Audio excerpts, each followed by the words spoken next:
Now, when it comes to choosing one person over another, or a company over another, or a brand over another, there's one deciding factor which determines which we are not only go with, but how much we actually pay for. And yes, you guessed it, it is trust. And this is replicated by the brand and the perception we've got about somebody. And so far, it's been quite hard to measure that. And whilst trust is important for product-based businesses, it's the ingredient in service-based businesses, because in the end we are buying a person.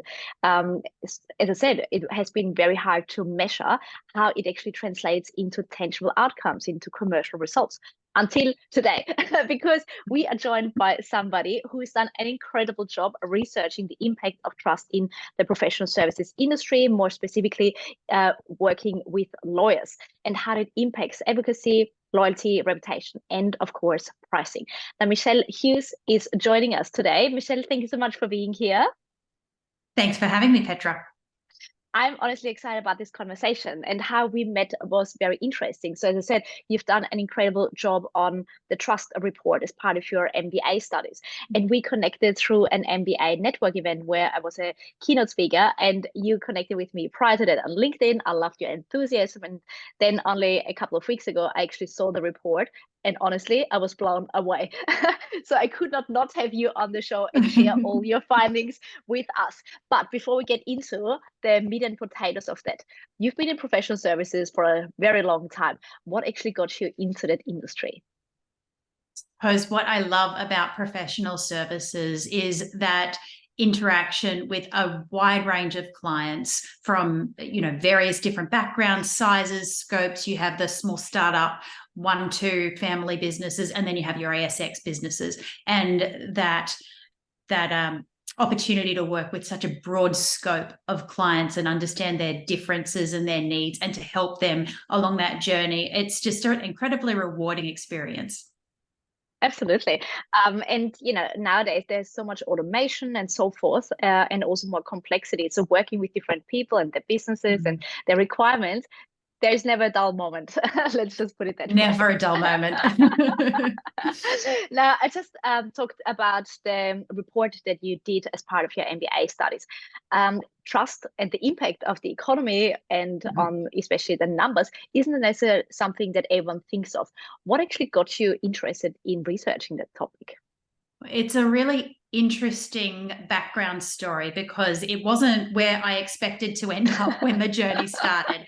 But if you cast your mind back a few years to 2020, it was the time of the dreaded C word, COVID. And I know that we don't really like talking about it now, but it was actually the instigator of the whole project, really, in its inception. So we got to this point, and I was working with, I still am, McCarthy Durie Lawyers at the time. And as you know, we went from being able to have face-to-face interactions, which is such a great way to build trust, connection, rapport with the client, to being online only. So the whole way that business was conducted changed overnight. We put in place amazing video conferencing opportunities and telephone and drive-by signings and witnessing and so on, which was, I'm quite glad that witnessing doesn't need to be done in a car anymore. But overnight, we had to change the way that business was done.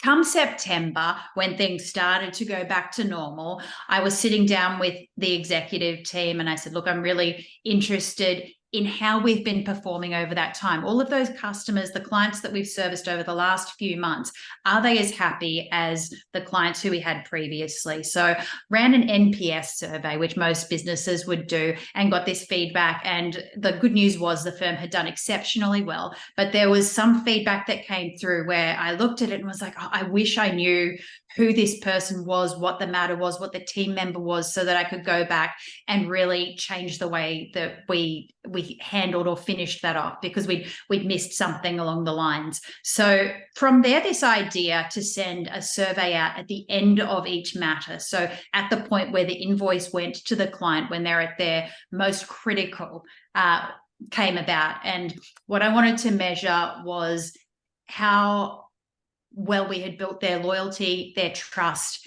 and their advocacy, and what the customer experience was like through that process. So I curated 10 really specific questions that would measure each of those areas, and that went live at the very beginning of 2022.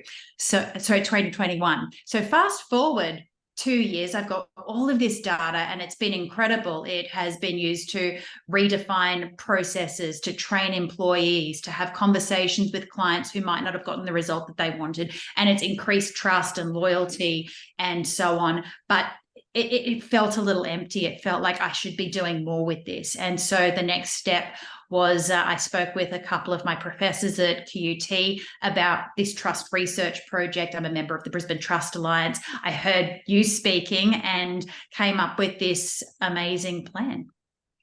Oh, amazing. Honestly, so good. Because, as I said before, trust has been very hard to measure and so intangible, and yet it is the foundation for whether we are successful, whether we are chosen, how profitable we are. Like, it's a ripple effect. And you said you've developed an actual method for the measurement of it. And there are 10 specific criteria / questions that you ask. How did you select those? What was the critical aspect that you chose those 10?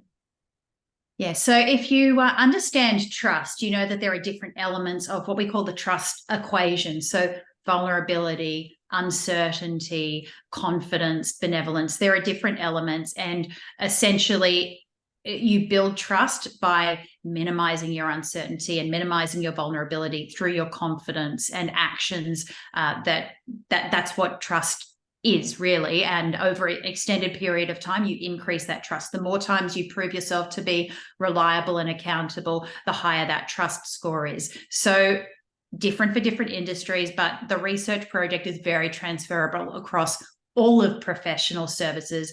If you know what those key points are, what those opportunities are, and ask the right questions to measure, well, did I follow through on that in this point in time? Did I explain everything the way that I should? And then you get those ratings in each of the questions which align with a particular criteria, and then you have a number which says this is how accountable I am, this is how likely the client is to be an advocate, and ultimately that formulates your trust score.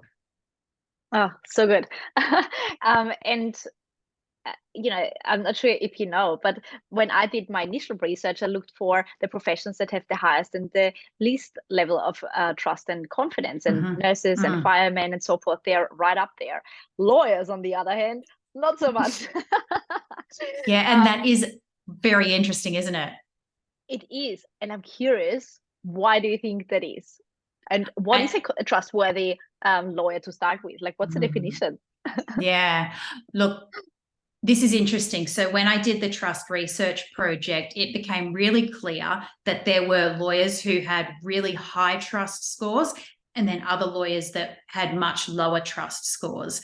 And so what I did in the research project was to interview and analyze the processes and habits of those really highly trusted lawyers, and cross-reference that with the less trusted lawyers. I then went to clients, and then I had a theory around what those key points were, and asked the questions, and then validated that these were the particular points where, trust was either gained or lost. And in a nutshell, the overarching point, the reason, answering to your question, why some lawyers are not trusted, is that you've got a client who's come forward and they're in some state of vulnerability. Everybody who comes forward and is seeking legal advice has some level of vulnerability. It might be low vulnerability because they're selling a house. That would be your lowest kind of most basic. And then it could be extremely high vulnerability because they're in some kind of litigation matter, like a child custody battle or something like that, something which really tugs at the heartstrings.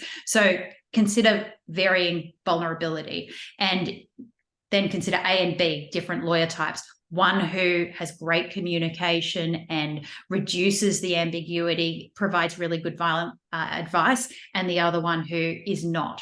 And you think about, put yourself in that situation. If you had somebody who wasn't giving you what you thought that you needed to help you feel less vulnerable and less exposed during those critical points, you aren't going to trust them as much. And we can't leave it there because people say, of course, I want to be trusted. It would be great if people feel amazing working with me. But if not, I still send them the bill. But in our conversation, you mentioned something really interesting that actually impacts, and this is why we come back to the profitability component that impacts whether we trust somebody and then the ripple effect of it. Can you give us some background to what is this result? Well, the interesting part, and it only became evident when I included the clients in the conversation. It was a mic drop moment for me when I heard it. The clients care less about the outcome or the cost associated with their legals than they do how they felt throughout the process. So the client is coming to the lawyer to make them feel less vulnerable, less uncertain, and that they're going to be okay on the other side. So if the lawyer can't make them feel all of those things throughout the process, once their invoice comes, of course they're going to question it. But if they felt like, no, Johnny was so amazing, or Jane, they really got me through and I'm just so grateful for them, they look at the invoice and there's no question. They don't quibble it. They don't ask, what did you do? How did you actually justify those price points? So that's really where it comes down to. The lawyers who establish more trusted relationships recover more of their billable time. And I think this is something that we have to keep in mind because it, as you said, it is not connected to the outcome necessarily. So I can lose my case, but still would be happy to pay, and I can win my case and would still argue about the invoice, which, comes 100%. Down to realizing value is subjective, has nothing to do with money, but how do I feel in the process and so forth. And you 100%. Mentioned a rough percentage that was lost. In which ballpark are we talking in terms of lost revenue because somebody wasn't trusted? Look, it's substantial. If you compare a trusted lawyer with a less trusted lawyer, their billables will be about 40% higher. Ridiculous. Like, if that's not a motivation to reconsider how you are rated in a trust level, rewind and listen again. Now, when we talk about how we can make somebody feel trusted and so forth, you mentioned something along the lines that we look and care for them and so forth. Are there tangible action steps that somebody, whether they are a lawyer or any other professional services professional, what we can do to build this trust? Yeah, absolutely. There are definitely tangible steps. And the way that you would go about this is a similar process to what I have done within the law firm. But the first step is understanding the customer journey map. So mapping that out and working out what your critical points are throughout the process. Once you know what those critical points are, it's understanding from the customer's perspective, from the client perspective, what is it that they need to hear at that point in time, and then making sure that as the professional service provider, you are meeting that through appropriate communication or reassurance. So remember, again, this is about vulnerability and uncertainty. What are the points when the client feels the most vulnerable or uncertain, and what is it that you need to do as the service provider to address that and minimize and create confidence that it's okay, we've got this. These are the potential outcomes, and this is what we're going to try to achieve. And, it comes very much down to the language and the words that you use, because you can say, yeah, don't worry about it. Or you can say, well, I'm trying my best. I'm not quite sure. In the end, it is the same, but it isn't. Yeah. And I think that I started to reflect some of that vocabulary in my last example. It's that empathy, that I understand, this is a really difficult time. These are our options that we're working with. This is what we expect is the best outcome. So giving really honest and solid advice that your client can trust. It might not be what they want to hear, because it's a challenging situation, like not every time, especially if you're talking about litigations or something like that in the legal services sector. Sometimes they're all bad options. Sometimes it's what is the best outcome of a range of bad outcomes. But as long as the client knows that they've got somebody who is on their side, who is fighting for their best interest and is giving them advice that they can trust, and they follow through on that, then that is where those key points are. But always speaking with confidence, but honest, empathetic confidence, not setting up unrealistic expectations that you're never going to be able to follow through with. Absolutely. And, given it works for lawyers and there are sometimes just really bad options and you can still build trust and confidence and empathy with somebody, I think this is so transferable into every profession. And we often have to have tough conversations with a team member or have to make people redundant or have to give clients a bad result, maybe a doctor, whatever it might be. And you can't predict that outcome, but you can very much predict what you put in there to build a good relationship. Yeah. Well, it's interesting because I did a lot of research in the medical space when I was doing the background work for the research project. And I had thought previously that, the rapport that a doctor built up with their client really was irrelevant. It just depended on what their outcome was. Like if I was getting heart surgery, I just want the best heart surgeon, not somebody who's kind and nice.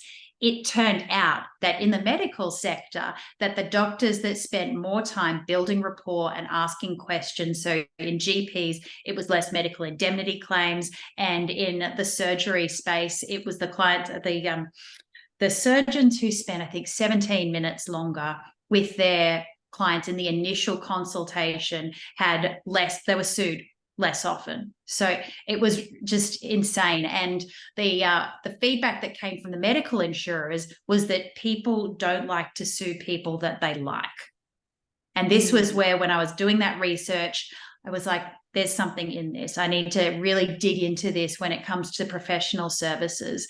And, even in those instances where a GP had clearly been negligent and missed something, where they had strong rapport with their clients, the patient did not want to sue.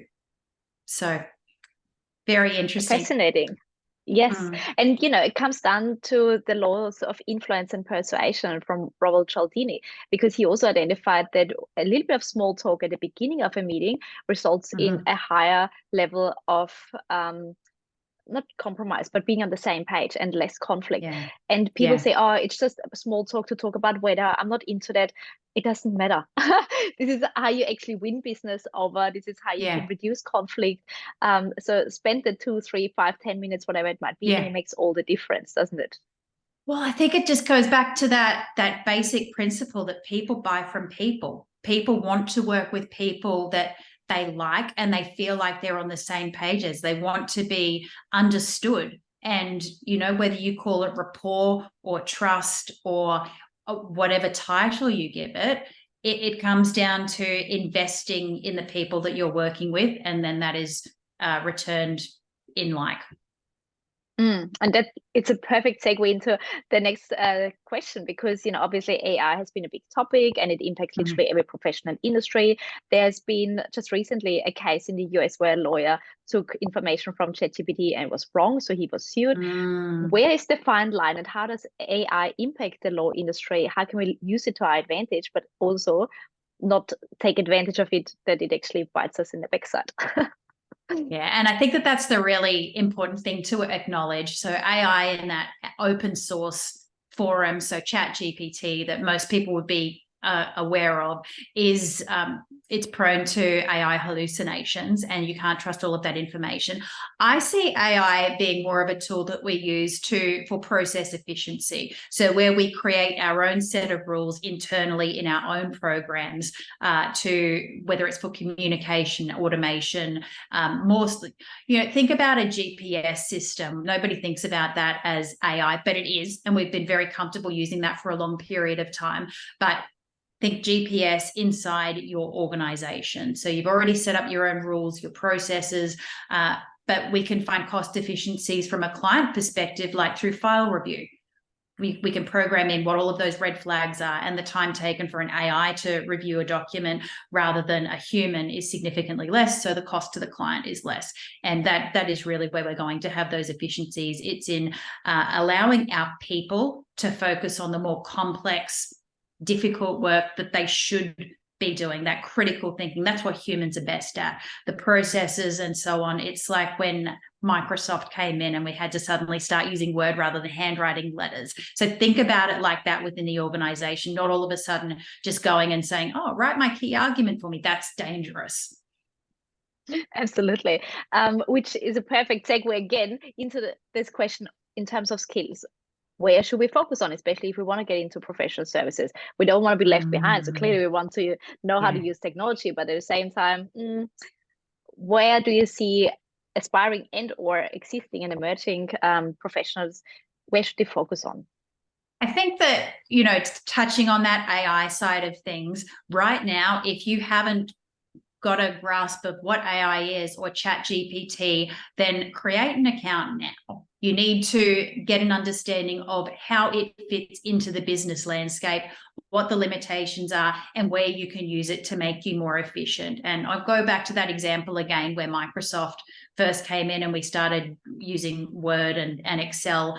Initially, it wasn't a really big deal if people didn't understand how to use it. And then it got to a point where if you couldn't understand this software, then it became a real limitation when it came to career progression. So consider it from that perspective. It's in its infancy at the moment. Now is the time to understand and become a subject matter expert on that side of things. Your ability to adapt to new technology is going to be incredibly valuable. And also understanding that this is a process. You are not paid, or none of us want to be paid for our ability to complete processes. We want to be paid for our critical thinking. That's the interesting stuff. That's what gets our brain synapses firing and makes us want to get out of bed in the morning. So don't look at this as a scary, awful thing. Think about it as, how is the tool to make me more efficient and more effective so I can do the highest and best use of my time.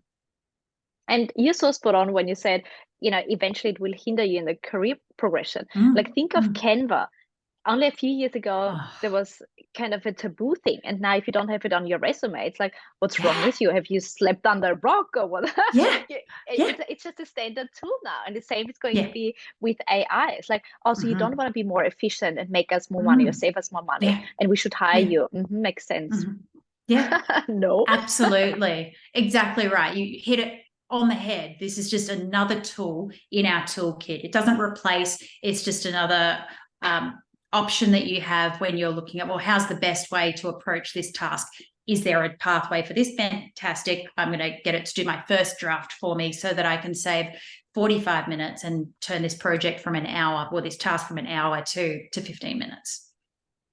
And I think it's literally the most exciting times ahead, because we can get this first draft, we can get the initial ideas, but then critical thinking comes in again, and no limitations for what's ahead. Now, speaking of what's ahead, how can companies and individuals and professional services industries especially use your research, use your methodology, and leverage your insights? I think the first step is, if you acknowledge and want to innovate through technology in the next few years or so, it is a really important time to understand what is it that's most important to your clients. So the first step is understanding your customer journey. The second step is understanding those critical points, what's important to them. And then when you're integrating AI or some kind of innovative technology, how can you maintain all of that trust and replicate it while increasing your efficiency? So the best way to, if you wanted to engage me, would be to reach out and have a coffee conversation and share a few ideas about where it is that you're up to and what it is that you're looking for. And then we would go for that. From there, I can share a little more about the process and how it works. It's broken into 3 clear stages, and it's great because businesses can run parts of those stages internally and just engage me as required. Oh, I'm honestly excited, because this is exactly what we call the next generation is kind of the trust economy, because with AI and deep fakes, it all comes down to trust. And I don't see or think that anyone has actually nailed that, how to connect it to something very tangible and commercially connected results. So Michelle, you've done an amazing job. speaking of the very last question, you are an amazing networker. You know half of the world. And networking and building relationships, that's also a big part of progressing in your career and building your brand and business. What are some of your go-tos that you would recommend anyone who is maybe a little bit shy, who's been so heads down in their doing, they don't even know where to start? How do I build my network? Who can I reach out to without being a stalker? Oh, look, it's an interesting situation. It's just become a part of my DNA. So I don't tend to think about it. But when I break it down, what are the key things that I do? I will put myself in uncomfortable situations. I will go to an event, and then I will set a goal for myself to go and talk to 5 new people. And if I talk to 5 new people that I've never spoken to before, then it was successful for me. And I will try to get a couple of business cards, just a couple of people who really connected with me. And from there, I will tee up a coffee. And that is my process. And it's amazing the people who you connect with. I try to connect a lot on LinkedIn, because you meet somebody today, and then in 3 months from now, or 6 or 12 months from now, you go, oh, that's right, we had that amazing conversation, and I really need to connect with somebody who has that skill set. And then that's the time when you tee up the coffee. So it's first of all, go to events. That's been my greatest piece of advice. That's how I started in the whole networking world. Set yourself a goal which you can achieve. Don't go, oh, I need to say hello to everybody. Just 5 people. And then the people who you really connect with and you share some commonalities with, they're the ones that you want to stay in touch with. And if you stick with that for a 12-month period and do just 1 event per month, then before you know it, you have a really strong network of connections, and people know people. And that's how it works for me. And it works perfectly because you're so intentional about it, and it's still very manageable. Yet you're not saying I need to talk to at least 10 people or 15 people that night. 5, it's totally manageable. And also, what was a standout was before the MBA event, you actually reached out already to me on LinkedIn, so I already had you on your radar, and that makes the conversation when you meet someone in person so much easier, because usually the first point of contact is online in one way or another. So when you actually meet somebody in person, it's a lot less awkward, and said, it feels like we've known each other forever, and all of a sudden the conversation flows. It doesn't need to be that complicated or that hard.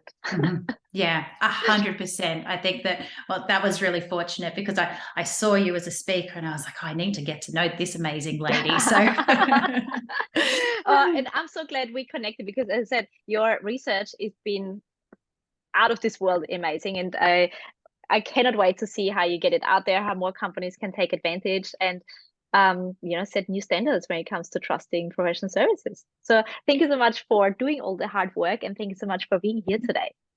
thank you so much for having me. It was a pleasure.